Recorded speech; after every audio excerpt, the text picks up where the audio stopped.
Presentamos 24 Noche. Hola, ¿cómo están? Les damos la bienvenida a esta edición de 24 Noche, 1 de la madrugada con 8 minutos. Comenzamos con información que nos llega desde Guayaquil, en Ecuador. Cerca de 300 detenidos dejó el operativo de las Fuerzas Armadas ecuatorianas que intentan recuperar el control en las cárceles y ciudades del país. Esto frente a la ola de violencia a cargo del crimen organizado. Nos vamos de inmediato hasta Guayaquil, que fue el epicentro de estos ataques, con nuestro enviado especial Iván Núñez. ¿Cómo estás, Iván? Buenas noches. ¿Qué tal? ¿Cómo están? Buenas noches. Los saludamos desde Guayaquil, cuando se han registrado durante la última jornada cerca de 300 personas detenidas en los distintos operativos que está llevando adelante tanto el ejército como la policía de este país, luego de la declaración de estado de conmoción y de conflicto armado interno decretado por el presidente Noboa. Contarles que al menos se mantiene la tensión en los penales de este país. 6 de los penales más importantes siguen todavía en poder de estos 22 grupos de crimen organizado que han asolado el Ecuador.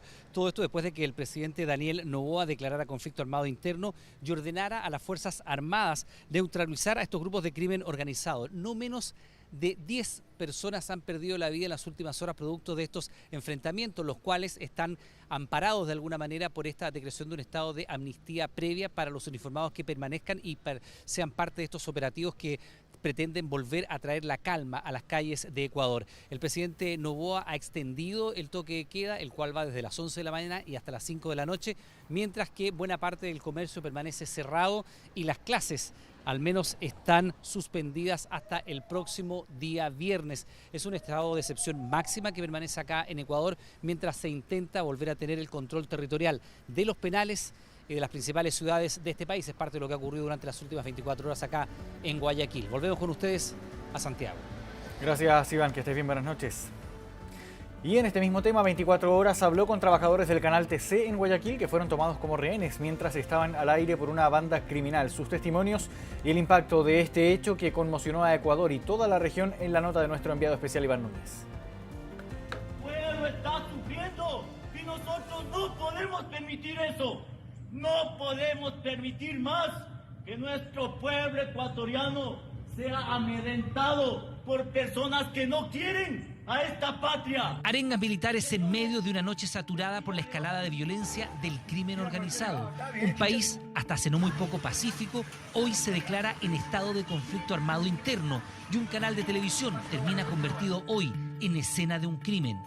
Ecuador despierta a tientas de una jornada de pesadilla donde los integrantes del narcoterrorismo desafiaron abiertamente al poder. Estamos atentos, estamos con personal policial, estamos resguardando las instalaciones, circunvalando permanentemente y constantemente todo este sector, no solamente de este canal, sino todos los canales que existen aquí en la ciudad de Guayaquil. El personal de táctico nuestro ingresó, se realizó la verbalización y obviamente fue con esto, no hubo heridos de parte de los delincuentes y pudimos sacar a todas las personas que se encontraban al interior. Durante años, Leonardo Flores le ha preguntado a víctimas y familiares de la delincuencia que le relaten cómo ocurrieron los hechos. Hoy le toca estar del otro lado.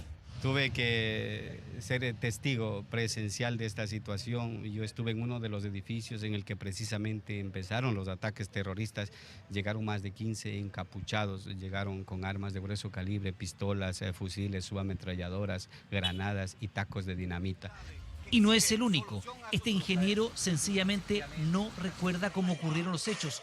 Solo sabe que se salvó de milagro. ¿Tú qué estabas haciendo ayer en el canal? ¿Cómo fue esta dinámica, si nos puedes contar? Eso sí no te puedo decir, Ajá, todo medio difuso.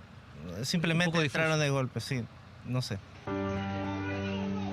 Hoy en Ecuador la policía, el ejército y los poderes del Estado buscan a los miembros de grupos como Águilas, AK-47, Caballeros Oscuros, Cuartel de las Feas, Los Lobos, Tiguerones y Covicheros.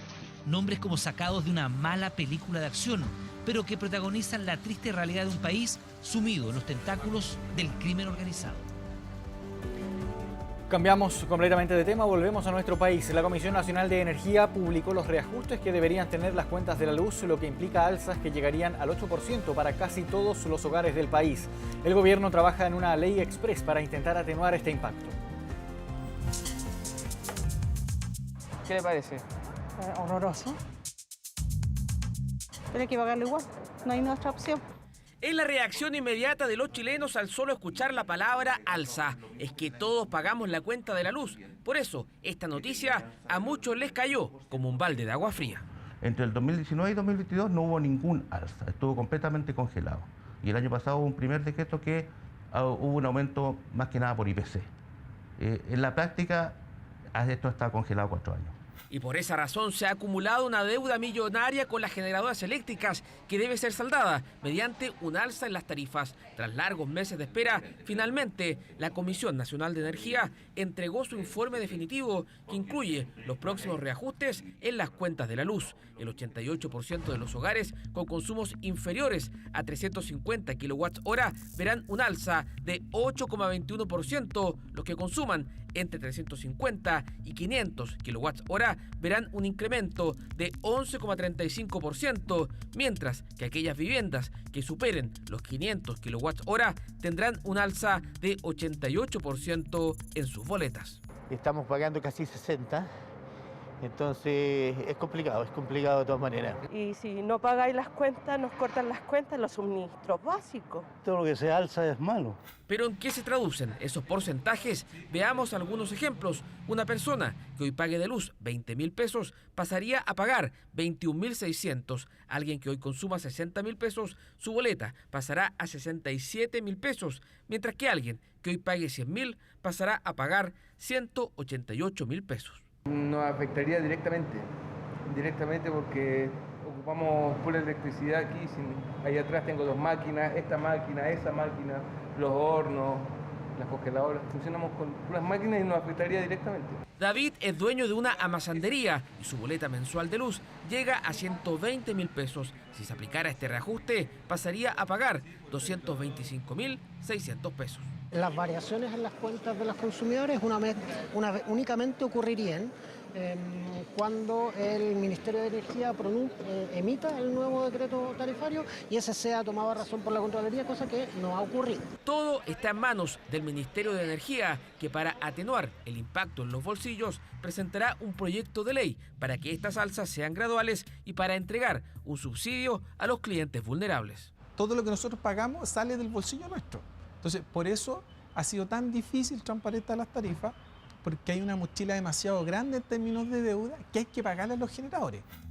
Como dato práctico, le contamos que en su boleta puede revisar cuánta energía consume al mes y saber así en cuál de los 3 rangos se ubica. Todo sea con tal de tomar medidas de ahorro ante esta alza en las cuentas de la luz que parece ser inminente.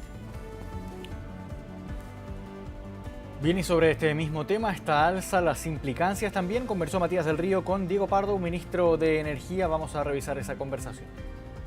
Diego Pardo, ministro de Energía, gracias por estar aquí. Hola, buenas noches a todos, ¿cómo están? A ver, ¿quiénes están más cerca del 90 y más cerca del 8? ¿Cómo se va a medir eso? ¿Por qué no nos explica con peras y manzanas? Ya, a ver. Lo primero que hay que tener en cuenta es que el 95% de los hogares está cerca del 8. Porque por el nivel de consumo. Por el nivel de consumo. O sea, aquí hay 3 tramos que tienen que ver con el volumen de consumo. Los 2 primeros tramos, que son los 2 tramos protegidos por la legislación actualmente vigente, abarcan el 95% de los hogares. Ya, son 2/3 de los tramos. 2 de los 3 tramos. 2 de los 3 tramos representan el 95% de la población. ¿Usted me podría decir los que están a punto de pasar al otro tramo? Es decir, porque los que están más abajo consumen menos.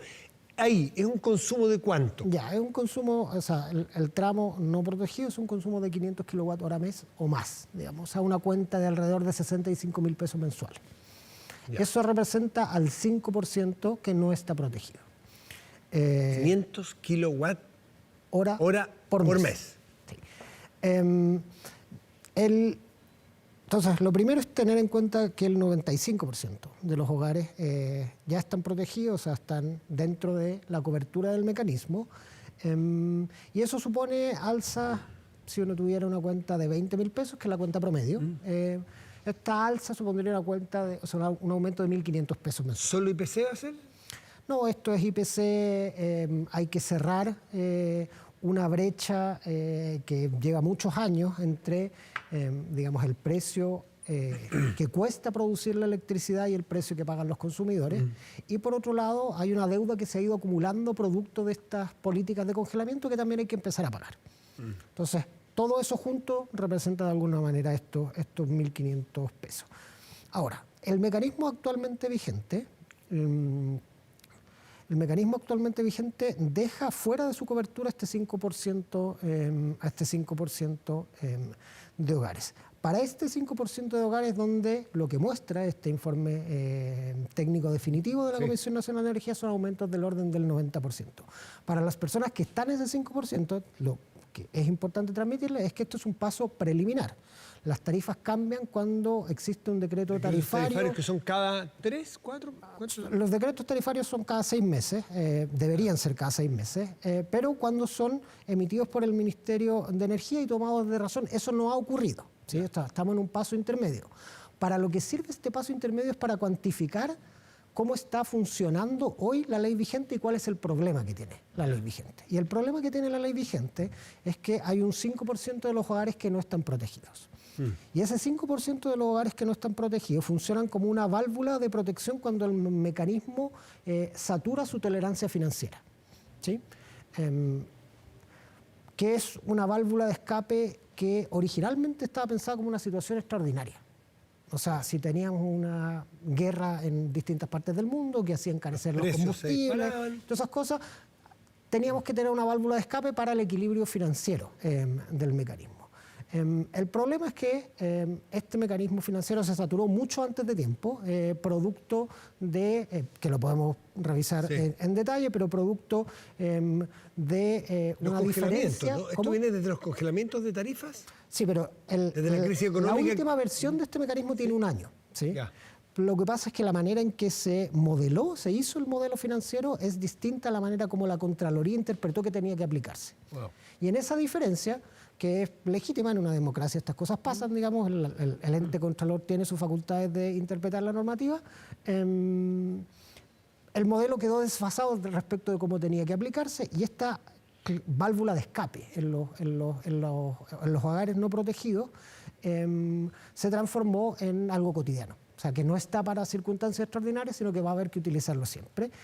Y a eso se agrega que un alza de un 90%, o sea, que se duplique la cuenta entre un mes y otro, es algo que la evidencia empírica reciente muestra que, en general, más que aportar a la solvencia financiera del mecanismo, aporta a su insolvencia financiera. Porque hay muchos impagos, ¿no? Porque aumenta la morosidad. ¿Sí? O sea, los ingleses tuvieron un problema parecido, con alzas del orden del 50% que gatillaron un aumento de la morosidad, no sé si la gente se acordará, pero quemaban las cuentas en las calles. Hicieron como un movimiento de protesta, de no pago masivo de las cuentas. Entonces, claro, en este 5%, que sí, pues uno puede decir, bueno, hay hogares de altos consumos y que sean también de altos ingresos, que tienen, digamos, equipos eléctricos de alta gama o lo que sea. Y no solo hogares, habrá Claro, pymes. el problema es que también hay un negocio de barrio, por ejemplo, que típicamente... refrigeradores porque venden jugos, bebidas y helados. Y consumirá 500.000 pesos de cuenta mensual y ese negocio pyme, la verdad que uno no puede pasar de 500.000 a 1 millón de un mes para otro porque el margen de esos negocios no permite dar ese salto. Entonces simplemente vas a generar mayor morosidad. En eso yo diría que hay una visión unánime de todas las fuerzas políticas. Cuando esto se visibilizó con el informe técnico preliminar, que fue en octubre del año pasado, comenzamos una mesa de trabajo con el Senado, donde transversalmente todas las fuerzas políticas de gobierno y de oposición quedó claro que aquí teníamos un problema y teníamos que resolverlo. Y los últimos 4 meses hemos estado trabajando en esa solución y esa es la solución que vamos a presentar. ¿Y más o menos por dónde va la solución? Bueno, la solución implica atender también este grupo no protegido, o sea, evitar atender esto que era como una válvula de escape, cerrarla. Se va a soler decir que este es el 5% de mayores ingresos y no necesariamente decir, no necesariamente, porque, y esto es lo interesante también, porque apenas se legisló a mediados del año 22 este mecanismo, se mandató la creación de una mesa de trabajo de pobreza energética, bicameral, tanto de la Cámara de Diputados como del Senado, que me tocó a mí implementar como ministro de Energía. Y las conclusiones de esa mesa de pobreza energética fue precisamente que en este grupo no protegido había dos realidades que eran socialmente muy complejas: la de las pequeñas y medianas empresas, que son grandes consumidores eléctricos igual, y la de hogares socialmente vulnerables que comparten medidores, especialmente en zonas rurales y en las periferias de las zonas urbanas. Esos hogares que, no sé, pagarán una cuenta de 100.000 pesos porque son 4 hogares vulnerables que comparten un medidor, tampoco se pueden pasar de pagar 100.000 pesos a pagar 200.000 pesos, solamente va a tener un problema de morosidad nuevamente. Entonces, eso quedó claro en esta mesa de pobreza energética que fue hecha en conjunto con la Cámara de Diputados, con el Senado, y donde participaron académicos de todos los espectros políticos. Entonces, tenemos razonablemente bien identificado el problema y hemos ido trabajando en la solución, y ahora, de alguna manera... Y dentro de ese 5% que está fuera de la seguridad... Hay que establecer un mecanismo de protección. O sea, de protección. Ahí también va a haber grises, y ahí... No, o sea, todos los consumidores tienen que estar protegidos de alzas de esta naturaleza, de alzas que la literatura reciente indica que solamente aumentan la morosidad. Si, digamos, pasar lo que hoy le debemos a las generadoras para pasar una deuda que pasa a ser de los clientes residenciales, algo que no tiene mucho sentido, no contribuye a la solvencia del sistema, no contribuye a solucionarlo, simplemente traslada el problema de un lugar a otro. Entonces, esa es una solución que no sirve. Y por lo tanto, eso hay que evitarlo. Y eso se evita poniendo de nuevo un techo en ese segmento de consumo, y eso exige estirar un poco en el tiempo en el mecanismo y poner válvulas de ajuste para eventos extraordinarios en otras partes. Pero que lo único que va a hacer, más bien le pregunto, no es una afirmación, lo único que va a hacer es alargar el problema y la agonía, pero va a terminar llegando el alza. En parte sí, porque esa es la única manera cuando uno tiene una deuda, eventualmente hay que pagarla. Hay que sincerar los precios, hay que pagar esa deuda, pero hay que hacerlo en cuotas que sean razonablemente pagables, atendida la posición financiera de cada tipo de o unidad económica u hogar.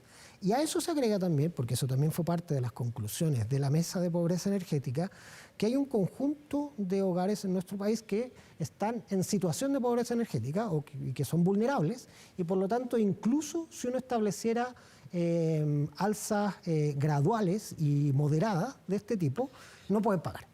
Y para eso necesitamos una política pública distinta, que es un mecanismo de subsidio, y eso también lo vamos a incluir en el proyecto de ley que ingresa a la Siempre para el 5% que está fuera, porque le iba a preguntar ahora del otro 95%. Me imagino que hay algunos que están en posición de absorber mejor el alza que los que están en la parte baja. Por eso. Entonces, ahí hay un subsidio. En la parte baja, para los hogares más vulnerables, va a haber un subsidio que en términos de cobertura replica la cobertura del subsidio actualmente existente para el agua potable. Estamos hablando de cerca de 850.000 hogares vulnerables para los cuales vamos a tener un mecanismo de subsidio distinto, que lo que apunta es directamente a tratar de disminuir el volumen de la cuenta.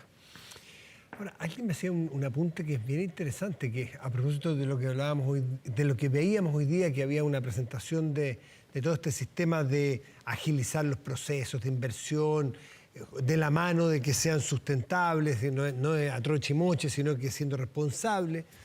Está el tema medioambiental, porque cuando a un segmento de la población le va a subir un 90% a la cuenta, o las cuentas, y a otros les va a subir algo, menos, pero algo, el desincentivo del uso de la energía eléctrica, que es más limpia, es muy grande. Entonces alguien me decía, yo que compré, me lo dijo hace un rato una persona, supe que tiene el ministro, sí, pregúntale qué me hago con las estufas que compré para tener energía más limpia, que me recomienda comprar brasero, me recomienda prender carbón para calentarnos en la casa de nuevo. Bueno, esa es una pregunta totalmente atingente, pero efectivamente la abordamos el invierno pasado cuando se eliminó el recargo de invierno, que precisamente buscaba eso.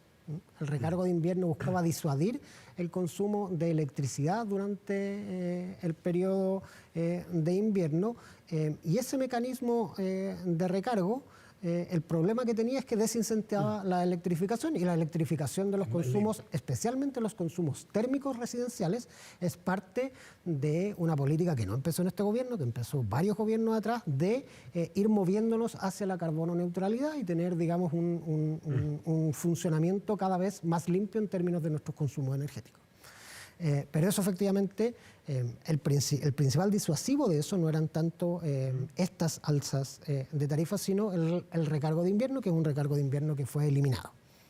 O sea, para invierno, ya, pero es el invierno y los aires acondicionados en verano, ¿va a haber un sistema para recargo de verano?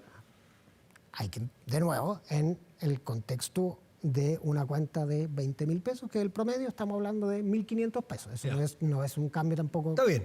Sí. Que vaya a cambiar. Y los locales que para atraer gente ponen su En el caso de aire. Por eso, en el caso de un local comercial, estamos hablando de una cuenta que sea de 500.000 pesos. ¿Sí? A ese local comercial pasar de 500.000 a 1 millón de pesos es algo que no es razonable y por lo tanto para ese, digamos, caso en especial es precisamente para lo que está dirigido el proyecto de ley que entra la próxima semana. Preparando. Una última duda antes de entregar. ¿Siempre va a estar vigente el ojo donde determina quién está por sobre los 500 watt hora?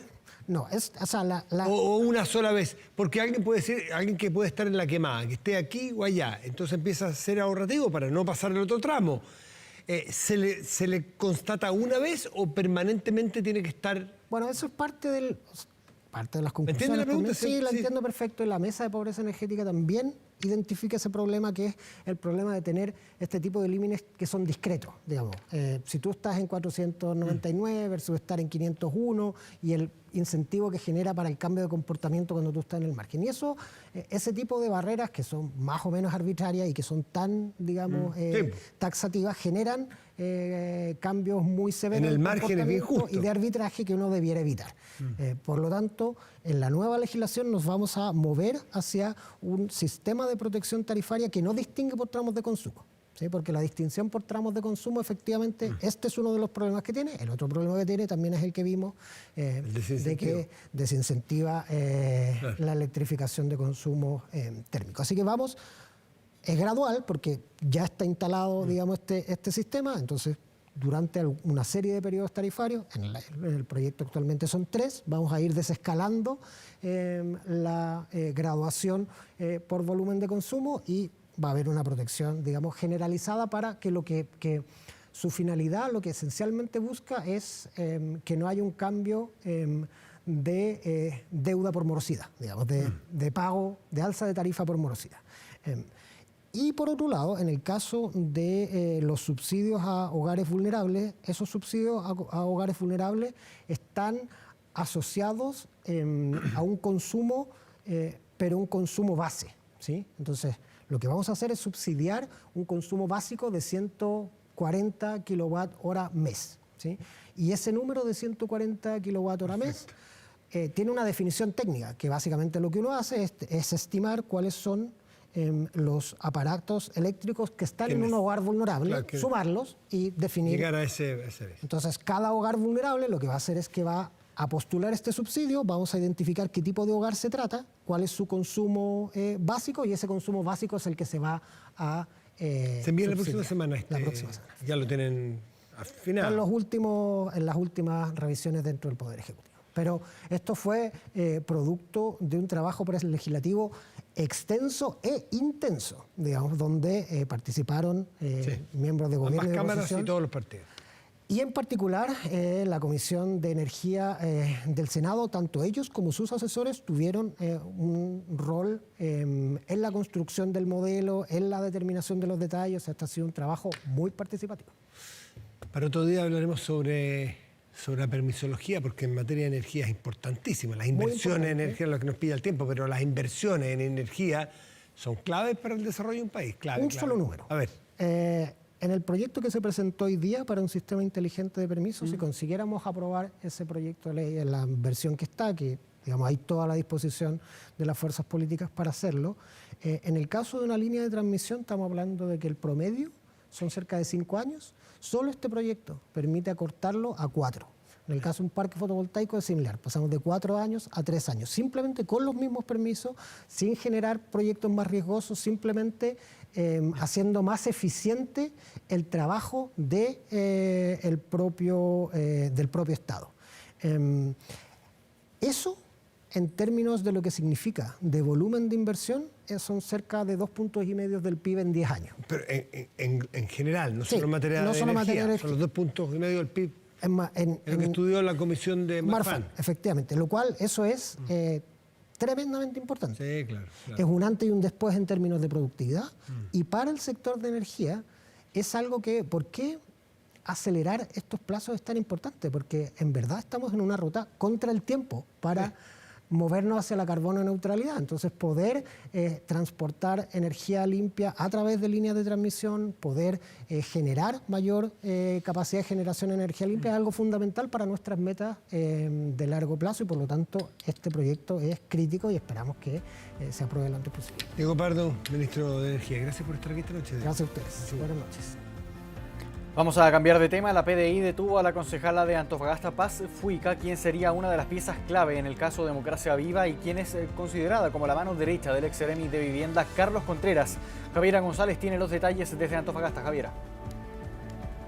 Muy buenas noches, y tal como lo decían, fue la jornada de este miércoles cuando finalmente la Fiscalía confirma el tercer detenido, o más bien dicho, la tercera detenida por el caso Democracia Viva. Este caso que da pie a los demás, al caso Convenios. Sí, recordemos que fue este primera investigación que inicia la que da pie a otras en otras regiones, y es precisamente la concejal de Antofagasta, Paz Fuica, la tercera detenida por el caso Democracia Viva. Si bien la Fiscalía hasta el momento se ha mantenido bastante hermética, no ha entregado detalles ni de los cargos que se le imputan, ni tampoco de las medidas cautelares que se van a solicitar en la formalización, sí dieron esta información en horas de la tarde que finalmente se concreta la detención de esta tercera persona, quien sería clave para la investigación. Tenemos declaraciones, escuchemos.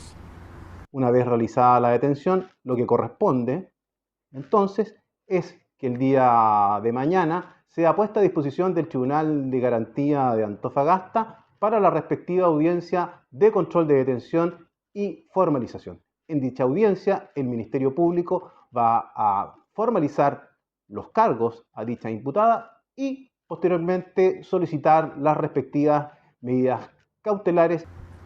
Como lo escuchábamos entonces, pero recordemos que la concejal Paz Fuica fue nombrada en reiteradas oportunidades por el fiscal Cristian Aguilar. Eso en la formalización de Carlos Contreras, el ex seremi del Mimbo, y de Daniel Andrade, el ex director de Democracia Viva y ex pareja de la diputada Catalina Pérez. Recordemos que todos ellos en algún momento o al momento de firmar los convenios eran militantes de RD. Hoy están todos suspendidos, sin embargo las diligencias para poder dilucidar un poco lo que sucede con el caso Convenios continúan, y es entonces que se concreta esta detención en horas de la tarde del miércoles. Será mañana a las 12 del día la formalización de cargos de la concejal, con quien estuvimos hablando justamente la semana pasada, para ser específicos, el 3 de enero, cuando ella nos comentaba que estaba tranquila, que los cargos que dicen se le imputan hasta el momento, si bien son desconocidos, ella tiene tranquilidad de que hizo todo bien. Tenemos esas declaraciones, escuchemos. Yo sigo desmintiendo que yo no fui la jefa de gabinete, que yo no recibí 19 millones por el trabajo que yo realicé ahí. Finalmente yo no intercedí por ninguna fundación. Es conocida mi trayectoria en tema de campamento, ese fue mi aporte. Yo sigo estando disponible como lo he estado hasta ahora y espero que esto avance con celeridad, porque también los plazos avanzan y estar en esta situación no es agradable para nadie. Ojalá esto se pueda aclarar prontamente. Como lo escuchábamos entonces, la concejal pasará la noche en el cuartel de la PDI acá en Antofagasta, esperando el traslado al juzgado de garantía para mañana a eso del mediodía presentarse a la formalización de cargos, donde vamos a tener mayores antecedentes y mayor certeza de qué cargos se les están imputando en este caso Democracia Viva, y también cuáles van a ser las medidas cautelares que serán solicitadas por la Fiscalía y finalmente otorgadas por el tribunal. Gracias, Javiera, por este contacto. Que estés bien, buenas noches. Volvemos a la capital, vamos a tomar contacto con Jan Yaquiti para conocer las noticias policiales de estas últimas horas. ¿Cómo estás, Jan? Buenas noches. Hola Marco, buenas noches. Hay mucha información policial y cada una de ellas tiene también registros que son inéditos, exclusivos. Vamos a comenzar por la comuna de La Florida, en la región metropolitana, porque allí un grupo de delincuentes llegaron hasta al Mall Florida Center para robar una tienda tecnológica que se llama Aufbau, que es una distribuidora oficial de la marca Apple, y ellos estaban buscando celulares de alta gama. De hecho, estos 6 delincuentes que lograron ser identificados, de todas maneras no detenidos, podrían ser más a medida que pasen las horas, conocían muy bien el lugar y de hecho llegan hasta las bodegas para encontrar estos productos que lograron robar y están avaluados, fíjate bien Marco, cada uno de estos celulares en más de $1 millón, pero causaron pánico entre las personas que allí estaban, tanto clientes como vendedores, trabajadores en general de este centro comercial, porque cuando escapaban utilizaron a 2 trabajadores como escudos humanos. Marco, eso quedó registrado, lo pueden estar viendo también a través de redes sociales. Algunas de las personas que allí se encontraban lograron registrar ese momento de pavor, en realidad, sobre todo porque no sabían lo que podría ocurrir con estas personas que fueron tomadas por estos sujetos. Además que estaban armados, dicen que con armamento de alto poder de fuego. Pudimos conversar con autoridades, también clientes que estuvieron en el momento y que por supuesto dieron sus impresiones. De todas maneras, queda la preocupación respecto a lo que está ocurriendo en todos estos casos delictuales en la comuna de La Florida. Escuchemos. De repente vimos todo el público corriendo hacia otro sector, se alejaron. Y nosotros miramos y uno de mis consultores dice están con armas arriba en el 3er piso, así que nos tuvimos que bajar rápidamente la cortina y resguardar la seguridad de nuestros trabajadores, así que fue súper complicado. No fue mucho tiempo, salieron de seguridad, la gente se fue y después llegó carabineros y eso, por la pasarela salieron. ¿Y iban rápido? Sí. ¿Fue todo muy rápido? Sí, todo muy rápido, aquí tocó solo un momento. Preliminarmente, efectivamente, hubo una retención de personas al momento de los sujetos de salir del lugar, lo más probable con el objeto de lograr alguna protección. Afortunadamente no hay ninguna persona lesionada. La advertencia que había un robo con presencia de rehenes, que es el peor escenario en el caso de un delito así. Por tanto, nos desplazamos todos rápidamente y al llegar nos encontramos que afortunadamente rehenes no había. Lo que hubo fue retención de los clientes en el local comercial, mientras los delincuentes saqueaban la bodega. Bien, Marco, ahora nos vamos a la comuna de Maipú y te pido que prestes atención a este registro que también deja y revela el actuar de un delincuente que desde el interior de su vehículo, de color rojo, lo pueden estar viendo ahí en sus pantallas, dispara a otro sujeto que estaba en la vía pública. Justamente fue captado por una cámara de seguridad que se encontraba en la calle Eiffel, en la villa Los Claveles, Maipú, y donde logra registrar entonces este caso policial que está siendo investigado. De todas maneras, es bastante extraño el actuar de la persona que resulta ser víctima. Es un hombre que llegó hasta la clínica Indisa en calidad de no identificado. De todas maneras, esta persona presenta 2 impactos de bala en su cuerpo. Fue herido gravemente, diagnóstico reservado, pero sí nos revelaron que se encontraba en riesgo vital. Ahora, todo está concentrado en poder, primero, detener a quien percuta los disparos, a este pistolero, y además poder saber qué era lo que buscaba este delincuente con el ataque a esta otra persona. Se cree que estaba buscando los bolsos precisamente que portaba este hombre al momento de ser atacado. Los vecinos estaban muy preocupados, sobre todo porque esta balacera ocurre a plena luz del día y también donde familias comparten. Es un barrio residencial ahí en la villa Los Claveles. Los vecinos piden más protección policial. De todas maneras, nosotros pudimos conversar con carabineros precisamente que se hicieron presentes para poder custodiar el lugar. Una persona de sexo masculino llegó hasta la clínica Indisa de la comuna lesionado producto de impactos balísticos en su cuerpo. Principalmente se registraron momentos antes en que la persona se encontraba en la vía pública, en el sector de calle Eiffel, en la población Los Claveles. Al momento visualiza un vehículo de color rojo, del cual un sujeto desciende y le efectúa el disparo, provocando las lesiones con el arma de fuego. ¿Es un disparo el que mantiene la víctima? Por el momento un disparo, el cual lo mantiene internado con riesgo vital en estos momentos. Bien, también, Marco, tenemos información que proviene desde regiones. En este caso estamos hablando de la Araucanía, en la comuna de Temuco. Fue detenida una mujer de 46 años con un amplio prontuario policial por diversos delitos, pero el último de ellos es el que va a provocar que el día de hoy, jueves, durante las primeras horas de la mañana, pase a su formalización por el delito de incendio con resultado de muerte.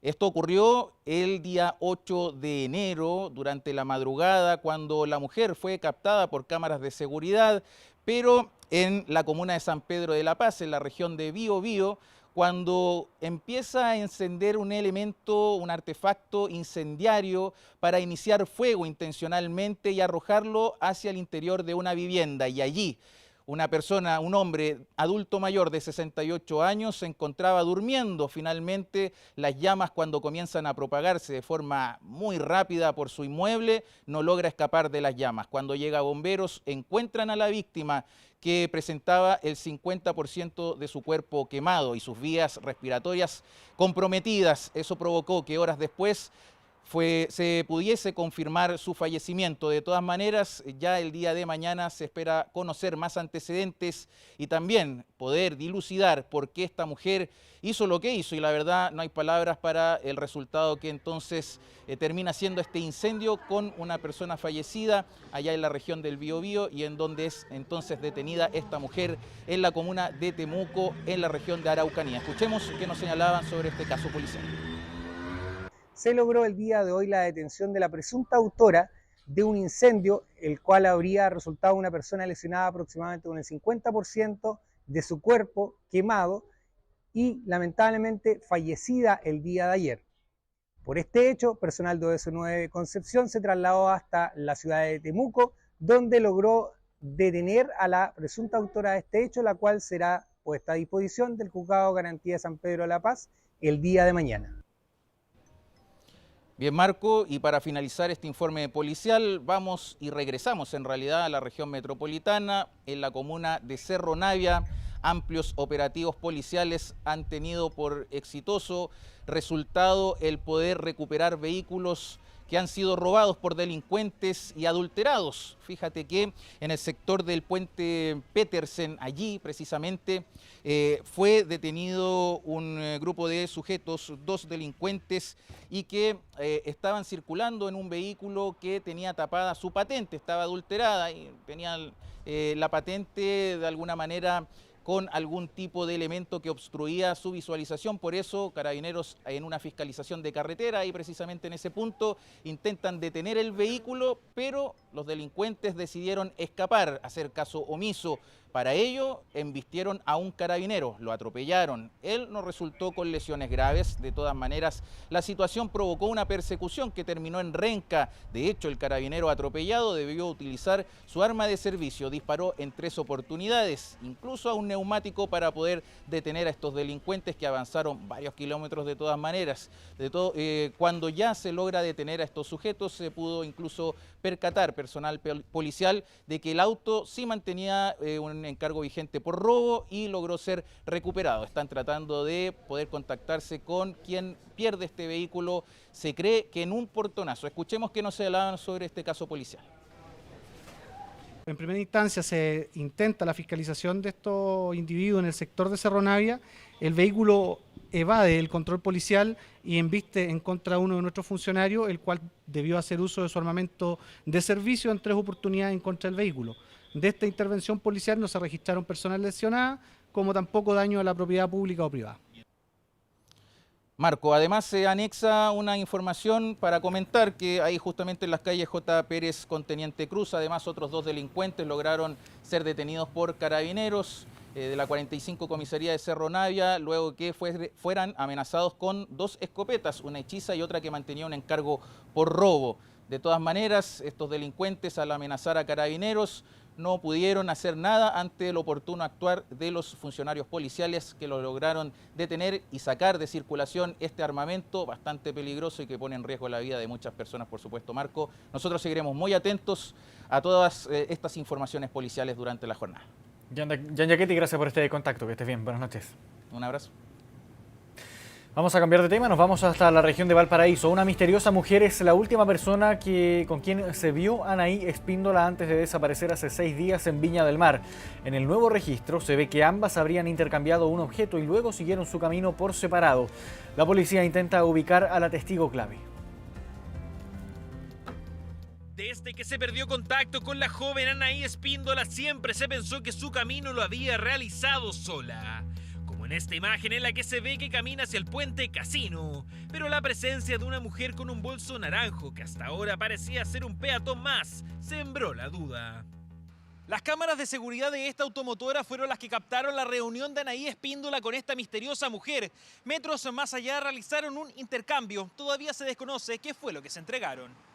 Nuevo registro del único tramo que se desconocía del recorrido. La joven de 22 años camina a la izquierda de la misteriosa mujer. De pronto se detiene, revisa su mochila por algunos segundos. A continuación, una segunda cámara de seguridad la capta entregando algo a su acompañante. Es el momento exacto en que se perdió el registro del teléfono celular de Anaí. Perfecto, ¿saben quién es esa mujer? Como le dije anteriormente, se está trabajando para poder ubicar a todas las personas que tengan algún tipo de relación y que la hayan visto en la última hora, desde la hora que sale desde el gimnasio el día jueves pasado. La policía continúa las indagaciones para aclarar qué ocurrió en una investigación catalogada como secreta. ¿Quién es la mujer del bolso naranjo? ¿Qué fue lo que transan? ¿Pudo Anaí decirle dónde se dirigía? Recorrido de menos de 3 minutos en una calle reconocida por ser peligrosa de noche. Había algo como raro, porque se intercambiaban algo. Todo esto corre la droga, el trago, el alcohol. Yo creo que por el tema de los bares se tiene que generar algún tipo de comercio de ese tipo. Distintas son las líneas investigativas. Anaí tenía su teléfono a la venta a través de Facebook, el mismo con el que se le ve en esta fotografía.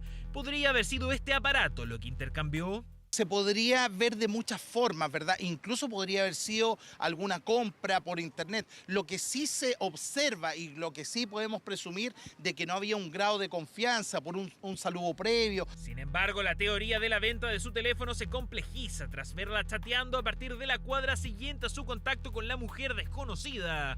Actitud que mantiene hasta cruzar el puente Casino. De allí que la revisión de cámaras resulta fundamental. Hay algunas que solo monitorean y no graban. Estamos en un sector que tiene una gran cantidad de cámaras públicas y privadas y yo imagino que la policía está haciendo todo un rastreo. Diligencias en medio de peritajes y rastreos en la desembocadura del estero Marga Marga. Eso sí, esta vez solo desde el mar y sin la presencia de la familia, que por primera vez no estuvo disponible para hablar con la prensa. Desde la PDI se refirieron al hallazgo de un bolso en el perímetro. A ver, no hay ningún antecedente con respecto a esa mochila. 6 días de angustia para la familia de Anaí, que se ha visto enfrentada a informaciones falsas e intentos extorsivos. Si van a cooperar o van a entregar algún antecedente que sea verídico, que no se aprovechen de la situación de estar haciendo algún tipo de piranza. Quiero hacer un llamado público también al respeto, a la prudencia y a la responsabilidad, porque con este tipo de situaciones no se juega. Nueva jornada de rebúsqueda en el último sector donde se le vio a Anaí Espíndola. Infructuosos operativos que se dan a solo horas de que se cumpla una semana de su desaparición y que ahora tienen como foco principal saber quién es esta mujer que compartió los últimos minutos con la joven antes de desaparecer. 1 de la mañana con 51 minutos, vamos a una pausa y ya volvemos con más noticias.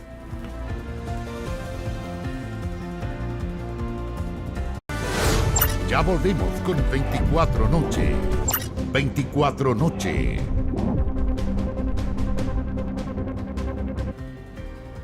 Estamos de regreso en 24 Noche y les contamos que el fiscal nacional Ángel Valencia rechazó la solicitud que buscaba inhabilitar al fiscal Javier Armendáriz en la indagatoria por delitos de crímenes de lesa humanidad en el contexto del estallido social. La petición la hizo la defensa del general director de Carabineros, que acusó odio y resentimiento hacia la institución y hacia la figura de Ricardo Yáñez. Según el comunicado de la Fiscalía, Valencia determinó que los argumentos presentados no poseían la solidez necesaria para justificar la inhabilitación de Armendáriz, quien seguirá a cargo de esta indagatoria por el llamado caso Alto Mando que ha complicado a Yáñez en este último tiempo.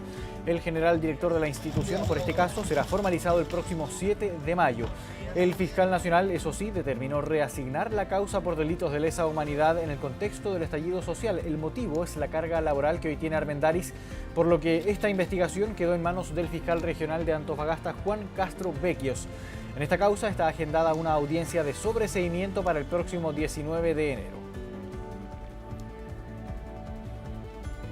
El presidente Gabriel Boric presentó 2 proyectos de ley para enfrentar la permisología. Se trata de la iniciativa que crea el sistema inteligente de permisos y una reforma a la Ley de Bases Generales de Medio Ambiente, que son iniciativas que apuntan a reducir hasta en un 70% los tiempos que tarda la obtención de permisos para realizar ciertos proyectos de inversión.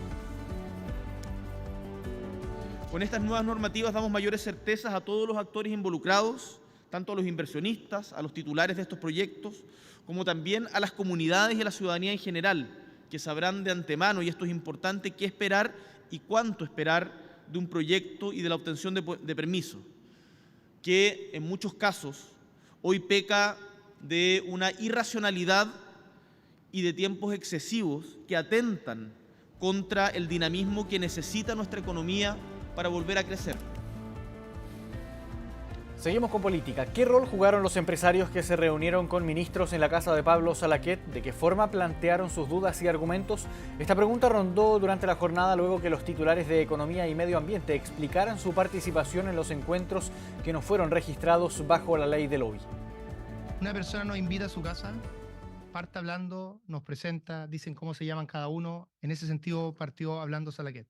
El inicio de una de las reuniones más polémicas, tanto que desde hace días complica al gobierno a 2 ministros y al lobista Pablo Salaquet. Yo diría que eran, no sé, unas 10-15 personas, todos gerentes, directores de empresas de la salminocultura.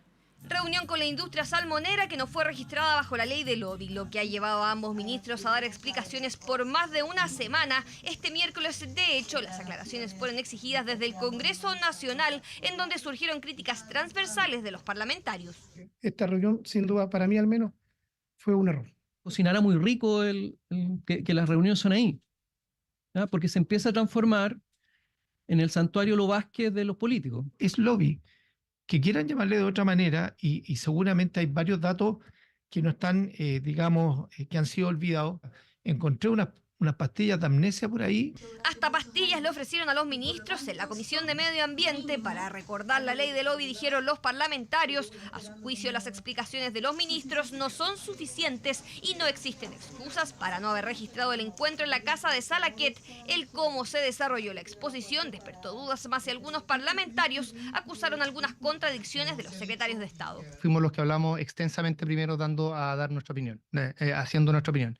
Eso es lo que transmití, y luego la industria también dio su opinión respecto a cómo tenía que ser el desarrollo futuro. Fue una exposición de nosotros, ¿hubo alguna reacción? Ustedes? Sí, fue una exposición. ¿No expusieron como dijo el ministro Grau? El ministro dijo que sí expusieron. Fue una conversación, así es que la exposición la hicimos nosotros. Versiones de los ministros que deben ser enviadas a la Contraloría General de la República tienen plazo hasta la próxima semana, al igual que los otros 4 secretarios de Estado que concurrieron a encuentros en la casa de Salaquet. La Contraloría ha requerido informe, ha dado 10 días hábiles a los ministros para responder, y eso es lo que va a hacer el Ejecutivo, como normalmente sucede con las solicitudes de dictamen. Las reuniones en la casa de Salaquet eran habituales desde el estallido social y en el último año involucró a 6 ministros de la administración Boric. Encuentros para acercar al mundo político con el empresarial, generar diálogo, dijo el propio Salaquet, que al medio exante aseguró que quizás se pudo hacer mejor. Pero tengo una tranquilidad al 100%. Por el contrario, yo me siento orgulloso de lo que he hecho y lo volvería a hacer, y voy a seguir haciéndolo, pero tomando las precauciones. Más de una decena de parlamentarios reconocieron su asistencia a otras reuniones. La Comisión de Ética de la Cámara de Diputados inició una investigación, sin embargo la del Senado aún no define postura. La instancia en la Cámara Alta es presidida por Fabiola Campillay, senadora que por ahora no se referirá a las posibles acciones hasta la sesión de la próxima semana. He enviado una nota a la presidenta de la Comisión de Ética del Senado, la senadora Campillay, pidiendo que sea la comisión la que revise antecedentes. Detalle de los senadores que podrían ser sancionados por la Comisión de Ética, instancia de fiscalización paralela al trabajo de la Contraloría, que lo antes posible espera analizar las respuestas de los 6 ministros que asistieron a las reuniones. 2 de la mañana con 2 minutos, llegamos al final de esta edición de 24 Noche. Agradecemos su sintonía, los invitamos como siempre a que sigan en TVN, Canal 24 Horas y todas sus plataformas. Que estén muy bien, buenas noches.